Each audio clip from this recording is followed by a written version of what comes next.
Viti që sapo mbyllën pritet shënoj rritjen më të ulët të ekonomisë që nga 1997. Shifrat zyrtare nuk pritet konfirmojnë një rritje mbi 1.2% sipas vlerësimeve paraprake. Tkurja e konsumit karakterizoi ekonominë e vitit kaluar. 2013 ka shënuar një ecuri tepër negative për sa i përket kreditimit të ekonomisë. Për herë të parë pas 10 vitesh, biznese e individ morën më pak kredi për konsum, për të blerë shtëpi apo dhe për të investuar.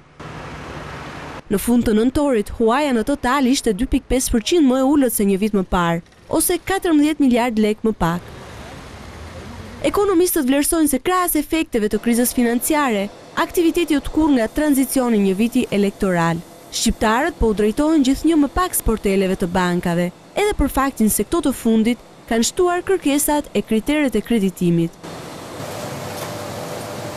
Efektin më pozitiv në ekonomi e dhanë eksportet.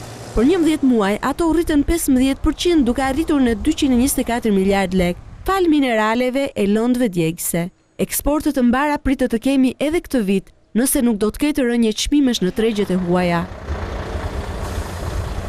Ndërsa ekonomistët besojnë se do të rritet edhe kredia, nëse qeveria do të paguajë detyrimet ndaj biznesit, pasi janë pikërisht këto biznese që kanë detyrimet më të mëdha nëpër banka. Qeveria Rama e quan 2014 vitin e kthesës dhe pret që ekonomia të rritet rreth 2.5%. Pyetja mbetet te konsumi.